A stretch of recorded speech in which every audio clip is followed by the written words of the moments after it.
name's Grace and I'm 23 years old. I'm a student in University of Toronto. I'm here in China down to the field to research about Chinese feminists and also the ways of the Chinese feminist social movements. Could you describe to us the atmosphere here in China regarding feminism? As feminists living in China, we found that we are kind of we have the resources to do things, but we have to find proper ways to do it, so that we won't be cut off and we won't be detained by the police. And actually, in China, the feminist idea is not that widespread. It's still it is not also that widely accepted. There is a kind of feminist network. If you're within the network, you get to know about these feminist activists. You will be more likely to be familiar with the feminist ideologies. But for the general audience, some of them, like I would say, most of them will be they are mistaken the idea of feminism, and they even don't know what feminism is.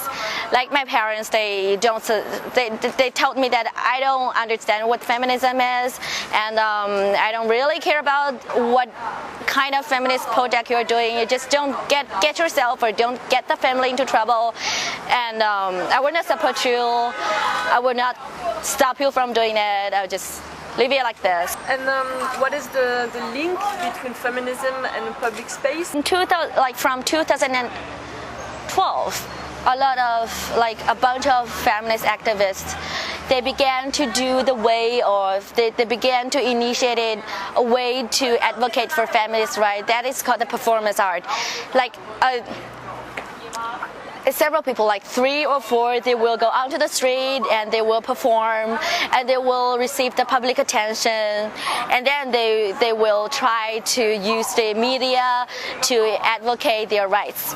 And that was once published by at that time their performance just had an explosive media effect, and people were they were reacting very positively towards such events. But gradually, as the government began to be more and more sensitive about collective actions, so they gradually see these and that as kind of collective movement. So right now, you could go onto the street. You could go onto the street either individually or collectively, but you cannot have a political motive. Or you could go to the street individually with a political motive, but you cannot do it collectively. So it's either you can put the political motive and the collective action together, or you will be detained by the police. Where do you see the future of feminism in China? Do you think it's positive, negative? What do you see in the future? I would say, from the academic perspective, the way of doing performance art to advocate for female rights it's a very new way in the history of Chinese social movement, in a Chinese feminist movement. But as the political climate is getting colder and colder, I would say maybe it's very hard for feminists to use the older ways to advocate for their rights. It was not either wise or appropriate to go onto the street again and to protest for their rights. But right now, feminists actionists, they're trying different ways. They're trying to file a lawsuit. They're trying to buy those public advertisements. They try to advocate for their rights. They try to write down their advocation as slogans and put them in the advertisements in the public transport. And that's a very desensitized way of